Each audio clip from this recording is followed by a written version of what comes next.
All right, let's jump right in. A lot of folks tend to use the words chatbot, assistant, and agent like they all mean the exact same thing. But honestly, they represent entirely different eras of artificial intelligence. In this explainer, we're going to absolutely shatter the misconception that a simple chatbot is an agent. Instead, we'll explore what it takes to build a true autonomous agent, diving deep into the cutting-edge memory systems that make that autonomy possible. So here's our roadmap. We're hitting exactly what an AI agent is, going inside the React loop, tackling the nasty agent amnesia problem, breaking down the 4 memory types, and then, my favorite part, looking at how AI sleep and dreams lead to real lifelong autonomous agents in action. Part 1. What is an AI agent, really? And how are we moving beyond to basic chatbots? Okay, this is the core paradigm shift right here. We're moving away from traditional automation into agent tick workflows. Look, traditional automation, it's great. It runs on rigid rules and works perfectly, right up until reality hands you some weird edge case that nobody anticipated, a broken link, a weird file format, and bam, the whole process just breaks. Agent tick workflows, though, they actually own a process from end to end. They reason through exceptions, they adjust on the fly, and they use continuous, self-correcting feedback loops to actually get the job done. Now, to interact with an environment, the agent first has to process its state space. You can kind of think of this as its entire universe of observable information.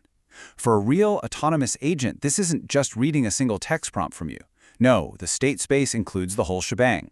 Task descriptions, system feedback, and, critically, the error messages it gets when things inevitably go wrong. And that leads us to the action space. These are the exact levers the agent can pull to manipulate that environment. See, while a basic chatbot just sits there and generates text for you to read, a true agent reaches out into the world. It can search the web, execute code, query databases, hit external APIs. Basically, it has actual agency. To round out the environment, we have the reward function. This is the agent's North Star. It provides the definitive feedback needed to learn from successes and failures. It's usually just a simple binary signal, right? Like a 1 if the API call worked, a 0 if it crashed and burned.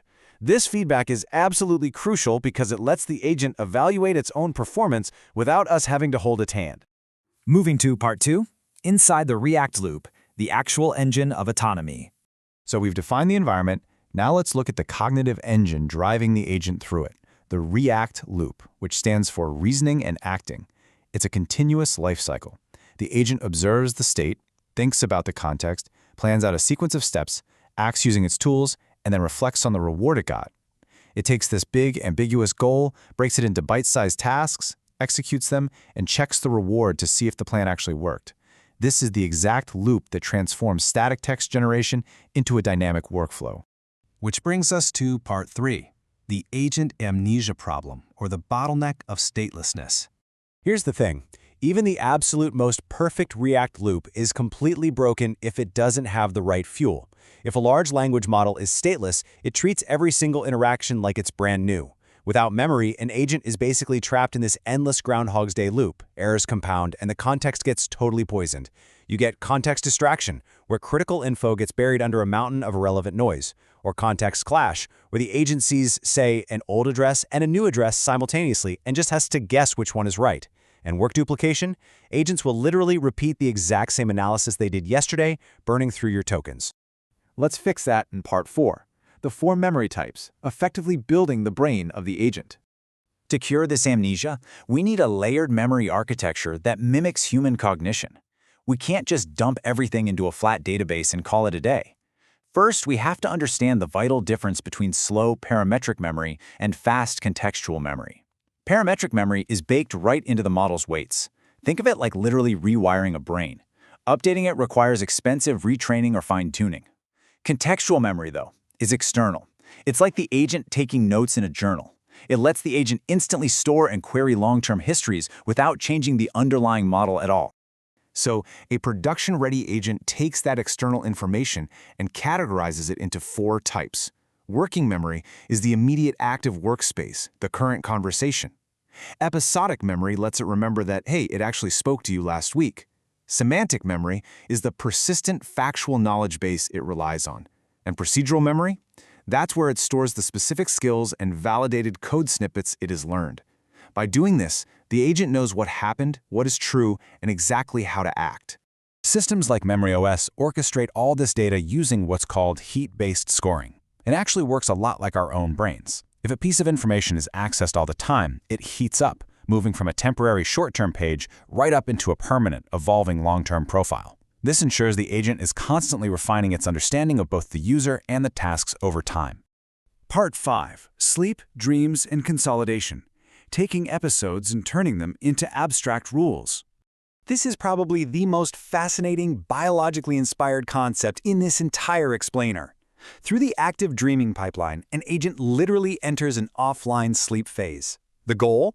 Turning raw episodic memories into permanent, abstract knowledge.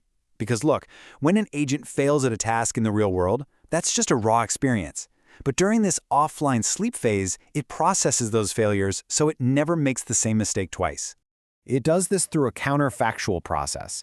The agent clusters its failures together, abstracts a candidate rule to solve them, and then literally creates a synthetic dream scenario to test it out. It's basically asking itself, okay, if I face a slightly different version of this problem, will my new rule actually hold up? By verifying the rule in a dream, it ensures it's learning the underlying pattern, not just blindly memorizing a specific failure before saving it to long-term memory. Finally, Part 6. Autonomous Agents in Action and the Power of Lifelong Learning. Let's bring all this theory into the real world, because the results of this architecture are absolutely staggering. Agents using active dreaming jump from a 30% baseline success rate to literally 100% on complex SQL and API integration tasks. And that's after just a single consolidation cycle. Instead of relying on fuzzy retrieval or getting stuck in some stateless loop, the agent has abstracted a verified rule. Next time it sees a similar task, it just immediately applies the correct logic. And to put that into perspective, look at the Voyager agent. With embodied, lifelong learning memory, Voyager plays Minecraft autonomously.